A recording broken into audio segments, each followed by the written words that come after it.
দাদারা মুসলমানকে ধর্মীয় গ্রন্থের নাম কি? কোরআন শরীফ। হ্যাঁ, এখন এই যে সারা বিশ্বের, সারা দেশের, সারা সমস্ত যেসব মানুষ, বুজুর্গ যেসব ব্যক্তিরা আছে, তারা কিন্তু এই কোরআন শরীফটারে পড়ে হেইডের তর্জমা করছে। হ্যাঁ, হেইডারে মানুষের কাছে প্রচার করছে, প্রসারণা করছে, যেটা একেবারে প্রথম থেকে এখন পর্যন্ত চলতে আছে, কিয়ামত পর্যন্ত। আমার মনে হয় এই দিয়েই চলবে। একমাত্র বহির্বিশ্ব ছাড়া বাংলাদেশি যেসব বুজুর্গবান ব্যক্তি আছে, আমার যেটা মনে হয় সেটা হইলো এই কোরআন শরীফটার পড়ছে ঠিকই, তর্জমাও করছে ঠিকই, কিন্তু এইটা জনসাধারণের উপর প্রয়োগ করে এক ভিন্ন মাত্রায়। এই কারণে, কারণ দেখবেন একজন বক্তা যখন বক্তব্য দেয় তখন মনে করবে যে এটাই ভালো, এটা খারাপ।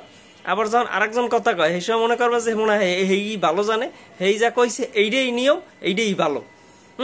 এখন এই একমাত্র মতভেদ শুধু বাংলাদেশের ভিতরে। আমার মনে হয় না যে বিশ্বের আর কোনো দেশে এত মতভেদ আছে এবং এত নিয়ম, নামাজ কালাম, রোজা হজ জাকাতে যে এত নিয়ম চালু আছে, এত নিয়ম হয়, আমার মনে হয় জানা নাই। আমার মনে হয় যে বাংলাদেশে মনে হয় এত নিয়ম আর এত কানুন। আর একজন বুজুর্গ মানুষ যেসব যে কথাবার্তা বলে, হাতে মনে হয় যে উনি একমাত্র তর্জমা করিয়া আসছে, আর কেউ পড়ে নাই। এখন এইরকম মতভেদ আমাদের ভুলে যাইতে